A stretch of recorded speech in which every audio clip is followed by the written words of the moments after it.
Fala galera, tudo bem com vocês? Sou o Givanildo. Gostaria de, nesse dia, estarmos dialogando sobre o coach.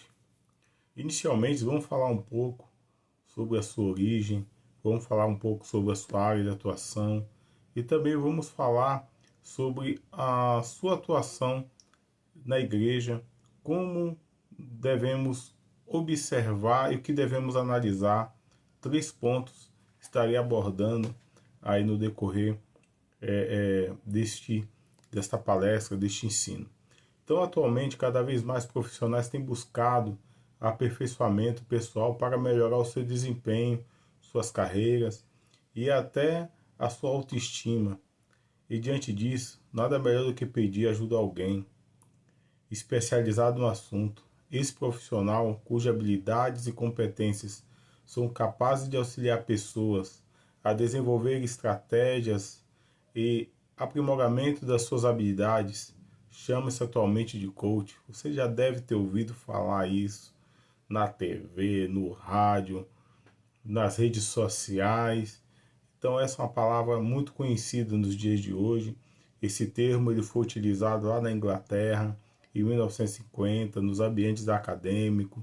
Esse título era designado para aqueles professores que orientavam, preparavam alunos para a realização de exames. Na década de 80, esses conceitos foram criando formas e passaram a integrar programas de liderança, né, com os seguintes termos, coach, coaching e coaching. As pessoas que compartilham suas metas e recebem orientação para alcançar. Então, segundo o Blopp, a palavra coach é algo que remete à Idade Média. Tem ideia nisso? Já pensou? Remete à Idade Média, vocábulo que definia os condutores de carroças ou carruagens, os chamados colcheiros, pessoas que conduziam passageiros aos seus destinos. Olha que coisa louca, né, irmão? Então nós vai percebendo também que atualmente é possível encontrar coaching em diversas áreas, né? Como relacionamento, negócios, carreira, saúde, comunicação, dentre outros. Basta você digitar no Google lá a sua necessidade e colocar coach que vai aparecer diversas segmentos e profissionais que podem estar auxiliando. Logo então, o principal desafio, né, de um coach é criar um ambiente que proporcione segurança, apoio aos seus clientes, identificando crenças, né, valores, processos mentais que acabam limitando as pessoas e a partir disso criar novas formas que possibilite lidar com os obstáculos é, e, a, e, e, a, e também eles precisam analisar tudo isso até mesmo para preparar planos, estratégias para que possam a pessoa que os contrata chegar no objetivo ali desejado. Então a gente sabemos que somos pessoas diferentes, cada um talvez veio de uma região do país, veio de famílias diferentes, com seus valores, com crenças, e tudo isso aí o coach ele precisa identificar e a partir disso ele traçar planos e metas para que possa ser aí o objetivo alcançado. Se é emagrecimento, perca de peso, né? Se negócios, né? Às vezes aquela promoção tão sonhada, então ele vai analisar ali todo um contexto e ali vai poder traçando objetivos e metas para que você possa alcançar ali o desejado, né? O sonhado, o sonho, o seu objetivo. Certamente, né, a globalização ela tem colaborado com a crescente diversidade nas organizações, mudando o comportamento organizacional, trazendo diversidades culturais, valores e práticas.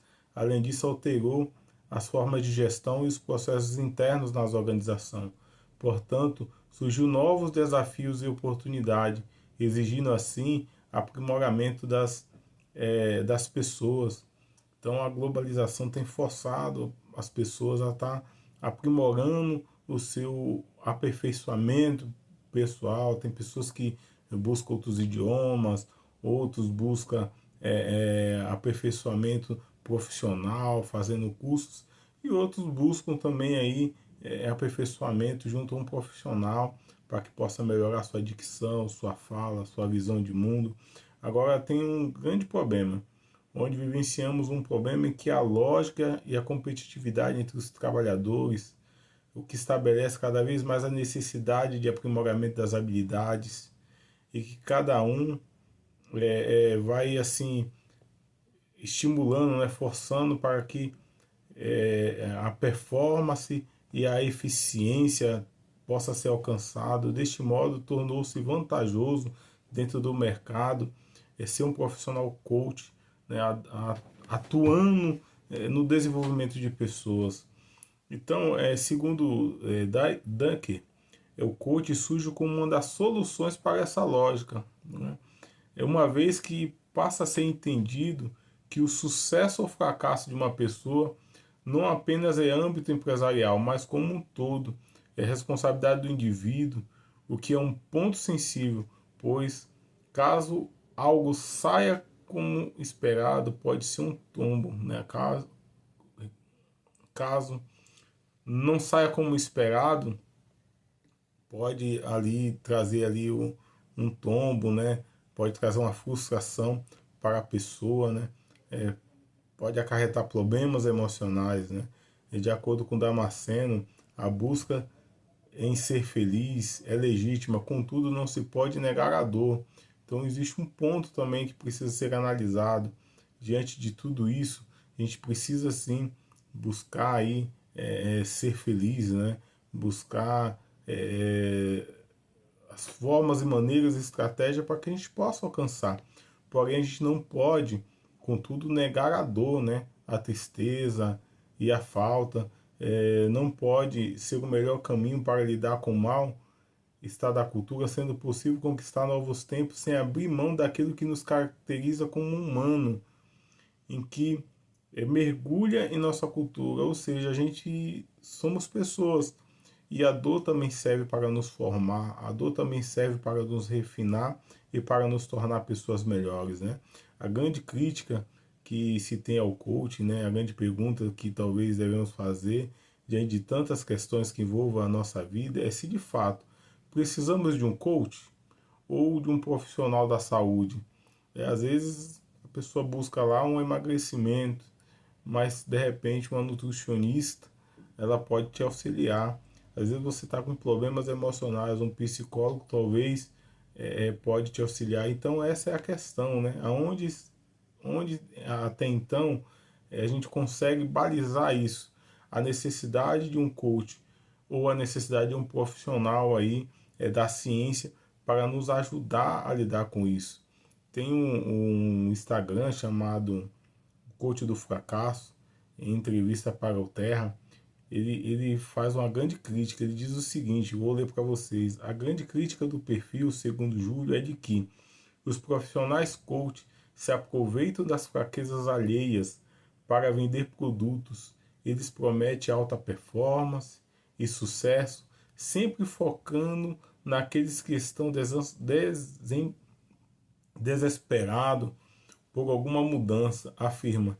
Essa pessoa vira presa fácil, já que o coach a conquista com a sua boa oratória.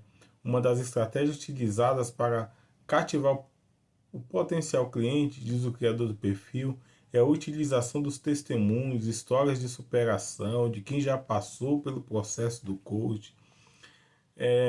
Então tá aí. Às vezes faz aquela pesquisa, né?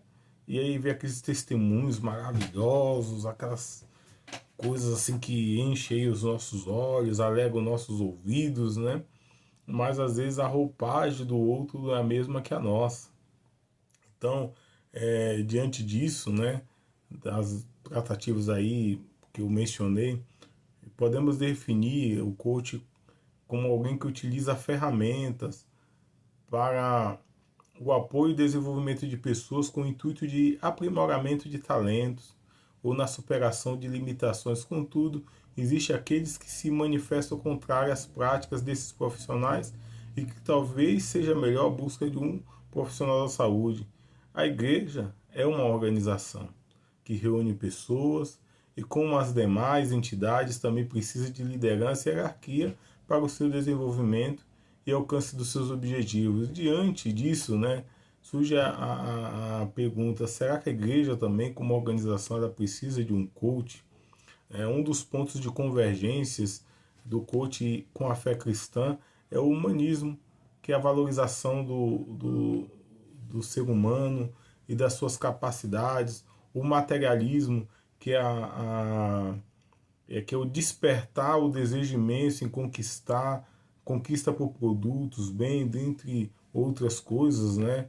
É, obtido pelo fruto, né, da autoafirmação. Eu lembro de um livro que eu li que tinha que ficar, às vezes durante o dia, você mencionando frases, né, você se autoafirmando, né, diante dessa realidade, né, de mundo. Nós podemos perceber, irmãos, que a espiritualidade cristã não tem como função ser confortadora, né? A espiritualidade cristã ela não tem como função te confortar, mas sim te confrontar. Ela é confrontadora com a realidade de si e do mundo, pois o encontro com Jesus é sentir-se a necessidade de mover-se para uma mudança radical de vida. Olha só, irmãos, vamos analisar lá o texto de Mateus 19, do 6 ao 3, que fala que alguém se aproxima de Jesus, chama Jesus de bom mestre. Ele tinha ali uma questão. E que questão era essa? O que ele precisava fazer para obter a vida eterna? E aí Jesus ele chega e fala: por que você me chama bom? Não há bom senão um, só que é Deus. Se queres ser perfeito, olha, se quer então a vida eterna, quer entrar na vida eterna, guarda os mandamentos. E aí a pessoa questiona: não, mas eu faço isso desde criança, eu faço isso desde menininho. Então Jesus fala: olha, se você quer ser perfeito, filho, então vende tudo que você tem, dá aos pobres e segue-me. E aí ele segue triste. Ele não, né, sai de perto de Jesus e segue, vai seu caminho. E ali aquela frustração foi confrontada, né? Ele não foi confortado, ele foi confrontado com seus ideais. Então a gente vê que a igreja ela é um organismo vivo, inquestionavelmente. A igreja é um organismo vivo, é uma congregação, uma assembleia, uma forma de governo, onde há diversas pessoas com diversos talentos e que têm o objetivo de cuidar um do outro, né? Assim como toda organização, esse desenvolvimento que necessita do desenvolvimento dos seus membros, mas esse processo a Bíblia chama de discipulado, que é que é a questão de um mestre que se dispõe a transmitir o seu conhecimento, não só de maneira teórica, mas também com a vida, que é aquela ideia de andar ao lado, como Jesus fez, né? Jesus pegou, andou ao lado dos discípulos, ensinou os discípulos. Então, essa é a ideia de investimento cristão está mais nessa ideia de um discipulado, né? Esse investimento pessoal. E aí nós vemos que três coisas que nós precisamos discernir, irmão. Antes de tudo, é esclarecer que a fé sempre confronta a nossa natureza caída. Diante disso, qualquer ensino, independente de ser o de um profissional coach ou de um mentor ou qualquer outra área do ensino, devemos observar três pontos. Quais são esses pontos? Não devemos achar que somos superiores a ninguém. Ponto. Mas devemos ajudar as pessoas a carregar as suas cargas, né? Procurando agradar os nossos irmãos, pelo bem dele, para que ele possa crescer na fé. Então, ensinos que buscam superar os outros não é bom, é antibíblico. Segundo, precisamos ser amáveis. E diante de algumas necessidades, devemos fazer orações a Deus pedindo o que necessitamos. E a paz de Deus, que ninguém consegue entender, guardará os corações. Ensinos que tudo está no seu controle é uma inverdade, pois existe um momento que os nossos esforços são insuficientes e precisamos de uma intervenção divina. Terceiro, devemos buscar uma vida exemplar na maneira de falar, na maneira de agir, no amor, na fé e na pureza, independente da posição que temos. Devemos aprender a servir os outros, respeitar os outros, como Cristo fez, sendo mestre e Senhor, lavou os pés dos discípulos. Logo, devemos olhar e servir sem desprezar pessoas pelas suas limitações, pelas suas crenças, pelos seus valores ou posições. Então, ensinos contrários a isso devem ser rejeitados, porque Deus, ele não despreza ninguém, mas a Bíblia revela o seu grande amor. Espero que tenha gostado e aguardo aí o seu feedback.